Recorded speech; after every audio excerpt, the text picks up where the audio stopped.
Papunta na kami sa ATC! Woo!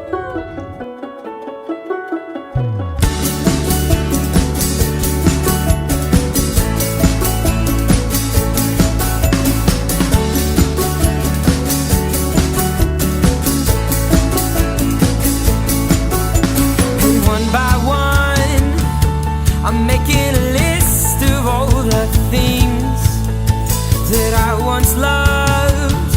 I'm writing down everything. So, magandang gabi po sa inyo. Ako po si Mika Mansilla and galing po kami sa Zubel.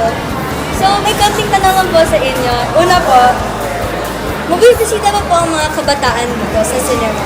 Oo naman. Gano'n po sila kadalas? Kasi after ng school nila, then Saturday, Sunday, nandito sila. Okay. So, yung mga oras po na usually na binibili nila yung ticket. Kunyari po. Pag bumibili sila, lunch break, siguro manonood sila after na ng, ng After school. school. Oh. Or siguro pag mga holidays, nandito sila. Tapos, ano ba yung pinaka-popular na genre sa kanila? Andito sa cinema. Yung parang kunyari horror ba po or romance? Yung parang horror. Horror? Kasi parang pag sa nanonood sila, parang na-express na yung dito. Ganun. And usually po, magkasintahan or barkada? Ano mas marami? Barkada. Barkada. Okay. And last na po na tanong, may mga special cases po ba na may mga ginagawa yung mga estudyante na hindi pwede? Or kunyari Dito, wala naman. wala naman. Kunyari po sa, yung sa age, yung sa ticketing booth. Sa age naman, yun lang, kapag R30, R8, R60, Ano pong may ginagawa? makukulit. Ano pong ginagawa? Once na kapag alam nilang R30, ipipilit nila na, ay 30 ako kahit hindi naman sila 30. So, nakuhuli niyo po sila? Oo. Nahuli. Kasi hindi naman yung nanay ang tatanungin, kundi yung bata naman tinatanong. Yun lang po. Thank you for Okay. your time. Ano po yung pangalan niyo? Ronald, Ronald si Hasi. De Jesus. Okay, thank you po. Keeping my lungs, I'm holding my tongue this time.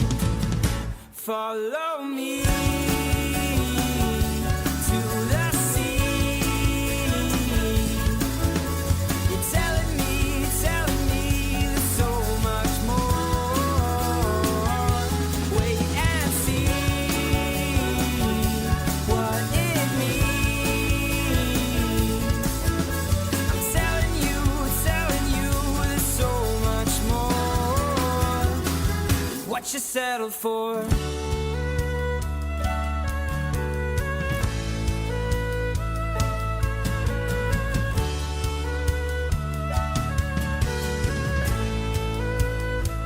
And hush now, keep your head down, move fast, soon they'll find out. Keep your Magandang gabi po.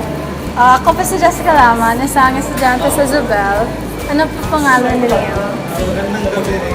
Ako si Bon Tamika, team member from Cambados ATC. Gaano kadalas bumibisita ang mga kabataan dito sa tingin mo? Mas madalas silang pumunta, makatapos na ako school nila. At pag hindi masyadong maulan, saka pag may project sila, di ba may good Ano ang pinaka-bestseller na madalas nilang kunin dito? For me, we have the best seller, strawberries, wild, and banana. But sometimes they take the chocolate food kasi sa panlasa ng Pilipino, mas malasa talaga yung chocolate. Sa tingin mo, anong pinaka madalas na araw na madaming kabataan pumunta dito? Pag malapit na mag-ticket, Friday, ganyan. Kasi madalas ang maraming kabataan na. Kasi weekend na. Last na po, sa tingin mo, bakit maraming kabataan na gusto pumunta dito? Parang ano, what attracts them? We have the sounds, the meetings, we treat them right. Ginagalang namin sila. Binibigyan namin yung dapat na service. Pinapasaya namin sila kaya po. Okay, thank you po. fear and doubt behind, and I keep Magandang gabi po. Yes. Bumibisita ba ang mga kabataan dito? Yes, definitely. Sometimes more on LaSalle students. Gaano kadalas? Actually, every day, almost every day, some of the students of LaSalle are here. Ano ang madalas nilang kunin? Actually, they love the cheeseburger and our milkshakes po. Kumbaga, bestseller? Yes, that's our bestseller for Zobel students. Sa mga araw sa isang linggo, anong araw ang pinakamalakas? Most of the time weekends, during weekends. Friday, Saturday, and Sunday.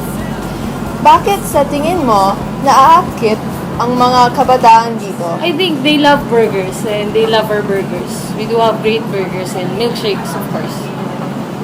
Okay, salamat!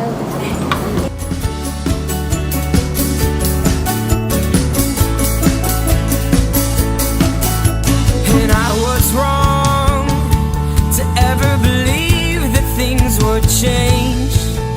That suddenly